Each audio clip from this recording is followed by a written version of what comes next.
Ada orang lagi nggak ada?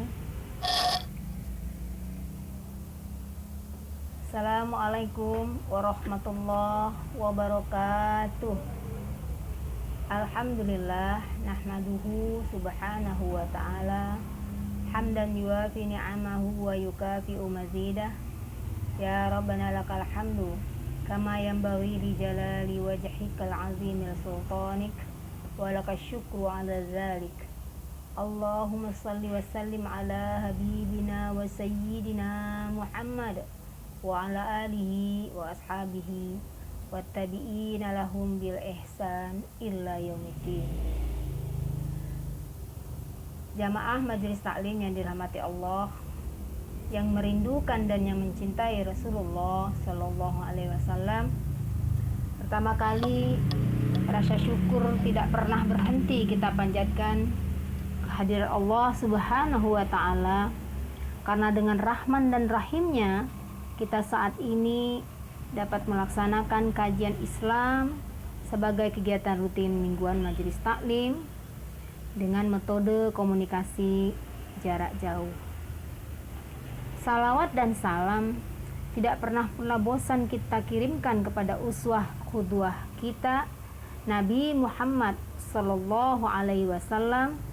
Allahumma sholli ala Muhammad wa ala ali Muhammad. Jamaah yang dirahmati Allah Subhanahu wa Ta'ala, pada kesempatan ini kita akan mengkaji tema yang setiap hari sepertinya kita butuhkan. Tema kita hari ini adalah kunci sukses hidup seorang muslim. Semua umat manusia di dunia, khususnya umat muslim, ingin sekali meraih kesuksesan dalam hidupnya. Bagaimana cara meraih kesuksesan dalam hidup? Para ulama, para guru mengajarkan kepada kita ada beberapa kunci kesuksesan. Di antaranya ialah sebagai berikut. Yang pertama, ulama dan guru-guru kita mengajarkan selalu melaksanakan sholat duha. Nanti kita akan lihat apa kesuksesan yang akan kita peroleh kalau kita selalu melaksanakan sholat duha. Yang kedua, pertahankan selalu sholat tahajud. Kita sudah tahu bahwa sholat tahajud juga ada faedah dan hikmah melaksanakannya, sehingga kita akan mencapai kesuksesan hidup di dunia. Yang ketiga, rutin membaca Al-Quran. Kita juga sama tahu membaca Al-Quran banyak faedah yang akan kita peroleh dari membacanya. Yang keempat, kunci kesuksesan itu bersedekah, berinfak setiap saat. Artinya pekerjaan sedekah dan infak rutin kita lakukan, bahkan setiap hari. Ini juga merupakan salah satu kesuksesan bagi seorang muslim hidup di dunia. Yang kelima, menjalin silaturahmi. Para jamaah, dari kelima kesuksesan kunci hidup kita seorang muslim yang diajarkan oleh para ulama, kita pengen mengkaji kenapa 5 ini yang menjadi kunci bagi kita umat muslim untuk meraih kesuksesan hidup. Kita lihat sholat duha. Keutamaan sholat duha. Kita baca sebuah riwayat dari Abu Dzar radhiyallahu anhu. Rasulullah Shallallahu Alaihi Wasallam bersabda, yang artinya, hendaklah masing-masing kamu setiap pagi bersedekah untuk setiap ruas tulang badannya. Jadi kita dianjurkan bersedekah untuk ruas tulang-tulang kita. Maka bagaimana cara bersedekahnya? Tiap kali bacaan tasbih yang kita lakukan merupakan sedekah. Bacaan tasmid yang kita lakukan adalah sedekah. Setiap bacaan tahlil yang kita lakukan merupakan sedekah. Setiap takbir yang kita lakukan juga merupakan sedekah. Lalu di riwayat ini disampaikan juga, menyuruh kebaikan merupakan juga perbuatan sedekah. Melarang suatu keburukan juga merupakan sebuah sedekah. Nah, bagaimana semua yang telah kita santumkan tadi, baik itu bertahmid, bertasbih, bertahlil, bertakbir, bersedekah, kemudian menyuruh kebaikan, melarang keburukan. Sebagai gantinya cukuplah mengerjakan 2 rakaat salat duha. Riwayat Abu Dzar menyatakan bahwa semua itu cukup mengerjakan 2 rakaat salat duha. Hadis riwayat Muslim dan Abu Daud. Pada riwayat lain disampaikan sebuah hadis qudsi yang diriwayatkan oleh Hakim dan Tabrani yang perawinya cukup dapat dipercaya, yang artinya dalam riwayat tersebut disebutkan Allah Subhanahu wa taala berfirman, "Wahai anak Adam, jangan sekali-kali engkau malas mengerjakan 4 rakaat pada permulaan siang." Apa itu? Salat duha. Kalau tadi disantumkan 2 rakaat, kalau ini disampaikan 4 rakaat. Karena jika kita melakukan 4 rakaat ini, maka nanti janji Allah akan kucukupkan kebutuhanmu sampai hingga petang harinya. Itulah keutamaan sholat duha yang merupakan salah satu kunci kesuksesan bagi kita hidup di dunia. Yang kedua, keutamaan sholat tahajud. Tadi disampaikan bahwa lakukan selalu sholat tahajud karena merupakan satu kunci sukses untuk kita hidup di dunia. Kenapa? Karena sebenarnya sholat tahajud sudah dijanjikan oleh Allah dalam surat Al-Quran. Yang pertama yaitu memperoleh derajat yang istimewa, di mana Allah telah menyebutkan di dalam Al-Quran, orang yang sholat tahajud dapat membuat orang tersebut diangkat derajatnya di tempat yang terpuji di mata Allah. Itu yang pertama, keutamaan sholat tahajud. Yang kedua, orang yang melakukan sholat tahajud dijanjikan oleh Allah doanya dikabulkan. Apalagi ia melaksanakan sholat tahajudnya di sepertiga malam terakhir. Ibu-ibu jamaah taklim, sepertiga malam terakhir itu kalau kita hitung, sepertama malam jam 6 sampai jam 10 itu satu malam pertama. Seperdua malamnya jam 10 sampai jam 1. Lalu jam 1 sampai jam 4 itu sepertiga malam yang terakhir. Kalau bisa kita sholat tahajudnya pada waktu-waktu itu. Karena apa? Karena Nabi Muhammad SAW bersabda, yang artinya Rabb kita, Tuhan kita, setiap malam dari langit turun ke dunia. Mengapa? Melihat siapa yang sholat tahajud di sepertiga malam. Lalu Allah berfirman, barang siapa yang memohon ampun kepadaku, niscaya aku akan mengampuninya segala dosa, segala kesalahan. Kemudian barang siapa yang memohon sesuatu kepadaku, niscaya aku akan memberinya. Apa yang kita minta, insya Allah, Allah akan mengabulkannya. Barang siapa yang berdoa kepadaku, aku akan mengabulkannya. Hadis riwayat Bukhari. Jamaah yang dirahmati Allah Subhanahu wa taala nanti akan protes. Saya sering sholat tahajud tapi tidak terbukti apa yang dijanjikan oleh Allah. Allah menjanjikan itu tidak saja berupa rezeki yang sifatnya zahir, tapi juga rezeki yang sifatnya batin yang kita tidak tahu hikmahnya seperti apa. Yang keempat, kunci kesuksesan kita juga, yang ketiga, kunci kesuksesan kita adalah membaca Al-Quran. Sebagaimana kita tahu, Rasulullah SAW bersabda, ya artinya barang siapa yang membaca 1 huruf dari Al-Quran, maka ia akan mendapat 1 kebaikan. Dari 1 kebaikan itu akan berlipat menjadi 10 kebaikan. Nah, yang 1 huruf itu yang mana? Apakah kita menyatakan alif, lam, mim sebagai 1 huruf? Bukan. Yang 1 huruf adalah lam 1 huruf, mim 1 huruf, alif 1 huruf. Itu hadis riwayat Bukhari. Dari hadis ini, beberapa ulama sufi memberikan catatan atau memberikan kategori manfaat dari membaca Al-Quran. Yang pertama, orang yang rajin membaca Al-Quran, maka rumahnya akan bercahaya.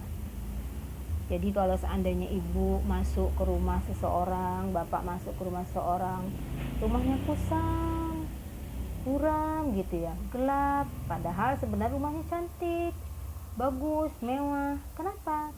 Bisa saja rumahnya tidak dihiasi dengan bacaan Al-Quran. Yang kedua, orang yang rajin baca Al-Quran tidak akan sesat dan tidak akan celaka, insya Allah. Karena kenapa? Hudal linnas, sudah dijanjikan sama Allah bahwa Al-Quran itu adalah petunjuk bagi manusia. Insya Allah kita tidak akan sesat dan tidak akan celaka. Kemudian yang ketiga, membaca Al-Quran salah satu mengusir setan dari rumah. Dulu ada sebuah kisah, rumah yang dulunya tidak dihuni oleh manusia, lalu ada seorang pemuda yang ingin menghuni rumah tersebut di satu kampung. Lalu pemuka kampung atau pejabat daerah sana menyatakan bahwa jangan tinggal di sana karena rumahnya banyak setannya. Pemuda tadi tidak menghiraukan. Apa yang dilakukan seorang pemuda itu di rumah yang tidak pernah dihuni? Ya selalu membaca Al-Quran, terus baca Al-Quran. Biasanya orang yang tidur di rumah itu selalu diganggu, tapi alhamdulillah pemuda tersebut tidak pernah merasa diganggu oleh setan yang ada di rumah itu.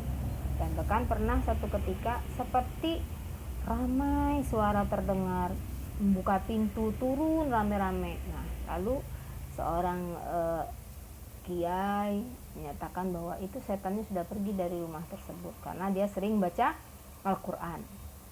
Yang keempat, membaca Al-Quran merupakan penawar penyakit fisik dan penyakit hati. Ibu-ibu, saat ini jamaah taklim kita sedang pandemi. Ada juga yang menyatakan ketika kita kena pandemi sering baca Al-Quran. Ada ya di YouTube, di WA, di-share kepada kita. Orang yang sering baca Al-Quran katanya virus coronanya keluar dari kerongkongan. Bisa jadi karena memang ada janji Allah bahwa Al-Quran adalah penawar penyakit fisik. Lalu penyakit hati, ibu nih sedang marah, emosi, coba baca Al-Quran. Aduh, tidak jadi marah, tidak jadi emosi. Kita sedang sedih, baca Al-Quran, senang, hatinya tenang. Nah, jadi dia pengobat hati. Yang kelima, Al-Quran dibaca akan mendapat pahala yang berlipat ganda. Ini sudah jaminan Allah. Yang keenam, memberi syafaat pada hari kiamat. Nanti ibu bapak di hari kiamat, siapa yang akan berikan syafaat kepada kita? Bacaan-bacaan Al-Quran. Nanti kita akan dicari oleh amalan kita yang baca Al-Quran. Dulu dia sering membaca aku. Al-Quran menyatakan bahwa sering dibaca, maka dia akan mencari kita, memberikan syafaat. Syafaat apa? Perlindungan. Perlindungan, ada hadis Rasul yang kita baca bahwa rajin baca Al-Quran, kita tidak akan tersentuh oleh api neraka, azab kubur, seperti itu. Yang ketujuh, menambah iman. Al-Quran bisa menegakkan iman kita, menguatkan. Kenapa? Kalau kita baca Al-Quran, insya Allah otomatis kita baca artinya, kita tahu maknanya. Kemudian dengan membaca Al-Quran itu akan menambah kecerdasan. Biasanya kalau orang hafiz itu subhanallah diakui kecerdasannya, kemudian diangkat derajatnya. Orang yang rajin baca Al-Quran, kita tidak pengen besar-besarkan bahwa saya pintar baca Quran, saya hafiz, tidak, tapi akan mengangkat derajat kita adalah Allah Subhanahu wa taala. Orang yang rajin baca Al-Quran, kita selalu sungkan, kita selalu istilahnya seperti yang tadi saya sampaikan bahwa orang yang hafiz dan yang rajin baca Quran, derajatnya insya Allah di tengah masyarakat akan diangkat oleh Allah. Yang selanjutnya, orang yang baca Al-Quran akan diberi kemuliaan dan rahmat kepada ibu bapaknya. Jadi seorang anak yang hafiz, ibu bapaknya nanti satu Satu ketika di hari kiamat akan diberikan mahkota. Jadi betapa bahagianya ibu, bapak yang mempunyai anak rajin baca Al-Quran, apalagi menjadi seorang hafiz. Terakhir, pahala juga bagi orang yang anaknya mempelajari Al-Quran. Nah, hati-hati, saat ini banyak sekali kita ketemu anak usia SMP bahkan tidak tahu baca Al-Quran, terbata-bata. Nah, kita khawatir nanti sampai di hari tuanya, sampai dia menjadi ibu bapak, dia tidak bisa mengajarkan Al-Quran juga kepada anaknya. Yang selanjutnya, kunci sukses kita hidup di dunia ini adalah selain tadi sholat duha, sholat tahajud, membaca Al-Quran, bersedekah. Bersedekah, berinfak setiap saat. Artinya apa? Kita harus menjadikan sedekah dan infak ini kegiatan rutin. Bahkan mungkin setiap hari, setiap pagi, jangan, tidak perlu banyak, 1.500, tapi rutin. Allah senang dengan kegiatan yang rutinitas. Apa manfaat dari sedekah dan berinfak? Yang pertama, terhindar dari mara bahaya. Sebagaimana sabda Rasulullah SAW, sedekah dapat menutup 70 pintu kejahatan dan bencana ataupun musibah. Jadi dulu orang tua kita kalau dalam perjalanan selalu bawa uang recehan. Walaupun uang recehan, tapi mereka ikhlas. 1.000, 2.000 di jalan itu mereka bersedekah. Nanti kalau ditanya, kok dari tadi sedekah melulu ya? Nah, orang tua kita menyatakan apa? Supaya kita tidak celaka di jalan. Nah, ini sudah merupakan ajaran dari nenek moyang kita, ibu-ibu kita, orang tua kita, bahwa sedekah merupakan salah satu cara kita menghindari mara bahaya. Yang kedua, bersedekah dan berinfak bermanfaat untuk menyucikan diri. Kita akan suci dengan menyedekahkan harta yang dimiliki. Kita tidak tahu harta yang kita peroleh itu bisa jadi kita sudah berusaha dengan hal-hal yang halal, lalu yang masuk bisa jadi yang haram dan tidak disengaja. Maka itu cara mensucikannya adalah bersedekah. Lalu mensucikan diri, maksudnya apa? Dosa orang-orang yang bersedekah itu akan dihapuskan kalau dia punya dosa. Jadi kalau kita banyak dosa, sering-sering bersedekah, karena nanti insya Allah pahala sedekah itu akan menghapus dosa-dosa kita. Selanjutnya, bersedekah dan berinfak juga dapat menyembuhkan orang sakit. Nah, kita sering ketemu para ulama, para guru, kalau sakit malah sering bersedekah. Apa alasannya? Bahkan kalau orang sakit, kalau udah sakit parah, kita dianjurkan banyak-banyak istighfar, banyak-banyak bersedekah, karena ternyata memang terdapat ajaran Rasulullah bahwa menyembuhkan orang sakit itu salah satunya adalah dengan bersedekah. Jadi kita bisa mengangkat penyakit dengan banyak-banyak bersedekah.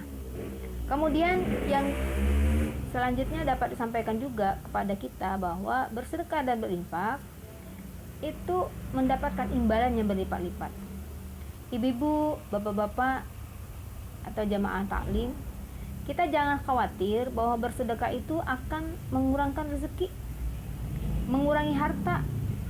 Tapi ingatlah, Allah sudah janjikan bahwa bersedekah akan mendatangkan rezeki yang berlimpah, rezeki yang berlipat ganda, baik itu bentuknya uang ataupun bentuknya yang lain. Jadi kita jangan kira nanti kita ngasih 1.000 karena dijanjikan 70 kali lipat, maka nanti akhirnya menjadi 70.000. Tidak jadi 70.000, besok kita tidak mau bersedekah. Karena Allah sudah janjikan, tidak pun dapatnya berbentuk materi, tapi non materi. Bisa jadi harusnya kita hari ini sakit, mengeluarkan uang jadi 100.000, kita tidak menjadi sakit. Begitu. Jadi itu adalah merupakan cara kita untuk meraih sukses hidup di dunia. Salah satunya juga adalah bersedekah dan berinfak. Yang terakhir, ulama juga, para guru, para sufi menyatakan bahwa kunci sukses kita hidup di dunia salah satunya adalah sering menjalin silaturahim atau silaturahmi. Menjalin silaturahmi ini hadisnya banyak. Yang pertama, manfaatnya orang yang sering menjalin silaturahmi rezekinya diluaskan, umurnya dipanjangkan. Apa hadisnya? Barang siapa yang ingin diluaskan rezekinya, dipanjangkan umurnya, maka sambunglah tali silaturahmi. Maka sambunglah, berarti kan kita diperintahkan. Jadi artinya kalau misalnya ada di antara kita tetangga atau teman tidak bersapa atau tidak bertegur sapa 1, 2, 3 hari, maka kita sebagai temannya memberikan saran bahwa tali silaturahmi jangan diputus, jadi sambungkan kembali. Karena memang apa? Karena sudah dijanjikan oleh Allah bahwa akan diluaskan rezeki dan dipanjangkan umurnya. Kemudian tali silaturahim kita berarti menghubungkan diri dengan Allah Subhanahu wa taala. Ini dinyatakan juga oleh Rasulullah dalam hadisnya dari Abu Hurairah, sesungguhnya Allah Subhanahu wa taala menciptakan makhluk hingga apabila dia selesai dari menciptakan, maksudnya apa? Dia menciptakan makhluk sampai menciptakan kita itu selesai, rahim berdirinya, dia berkata, dari rahim kita dia berkata apa? Ini adalah kedudukan orang yang berlindung denganmu dari memutuskan. Dia berfirman, benar, apakah engkau ridho jika aku menyambung orang yang menyambung engkau? Maksudnya apa? Orang yang bersilaturahim berarti dia bersilaturahim dengan Allah. Orang yang memutuskan silaturahim berarti dia memutuskan silaturahim atau hubungan dengan Allah. Lalu ia menjawab, iya, itulah firman Allah. Nah, kemudian silaturahim juga ada faedahnya. Yang ketiga kita sampaikan, dijauhkan dari api neraka. Hadis riwayat Bukhari dan Muslim, ya artinya engkau menyembah Allah Subhanahu wa taala dan tidak menyatukan sesuatu dengannya, mendirikan sholat, menunaikan zakat, dan menyambung tali silaturahim. Jadi kalau kita mau menyambung atau tidak menyekutukan Allah, apa perintahnya? Dirikan sholat, tunaikan zakat, dan sambung tali silaturahmi. Terakhir, silaturahim menjaga kesehatan mental. Ibu kalau ketemu sama temen seneng nggak? Seneng, bahagia, ya kan? Nah itu apa? Tadinya kita suntuk, stres, ya apalagi sekarang masa COVID, ketemu dengan video call aja seneng, lepas kangen. Yang tadi berat-berat pemikiran, stres, akhirnya tidak suntuk. Kalau kita nyatakan tidak suntuk, tidak sakit jiwa kita, insya Allah bisa menyembuhkan kembali kesehatan jiwa. Nah, itulah kelima beberapa kunci sukses yang diajarkan oleh para guru kita, para ulama, yang insya Allah kalau kita lakukan, kita akan meraih kesuksesan hidup di dunia. Jamaah Majelis Taklim yang dirahmati Allah Subhanahu wa taala, dari penjelasan yang kita sampaikan tadi kita dapat simpulkan supaya dapat kita meraih kunci sukses ada 5 S. Nah, ini biar singkat ya ibu-ibu ya. Jamaah taklim. Yang pertama S-nya S apa? Sholat duha dibiasakan. Minimal 4 rakaat atau 2 rakaat. Biasakan sholat duha. Itu S yang pertama. S yang kedua, sholat tahajud rutinkan. Rutin kita sholat tahajud 2 rakaat, 4 rakaat, sampai 8 rakaat, 3 witir. Yang ketiga, selalu membaca Al-Quran. Jadi ada S yang ketiga, selalu baca Al-Quran. Biasakan baca Al-Quran setelah maghrib, minimal ya, setelah subuh. Kalau tidak bisa zuhur, asar, maghrib. Yang keempat, sedekah dan berinfak setiap saat. Itu S yang keempat, sedekah dan berinfak setiap saat. Terakhir S-nya silaturahmi, jaga selalu. Jaga silaturahim agar kita memperoleh sukses dalam hidup. Itulah Bapak Ibu jamaah tahlim yang saya cintai, dirahmati Allah Subhanahu wa taala. Dari kesimpulan tadi maka kita dapat mengambil hikmah bahwa kunci kesuksesan hidup di dunia itu tidak mudah dan juga tidak sulit. Maka marilah kita bersama membaca doa sebelum kita akhiri. Doa penutup majelis. Subhanaka Allahumma wa bihamdik Asyhadu an la ilaha illa anta astaghfiruka wa atubu ilaik.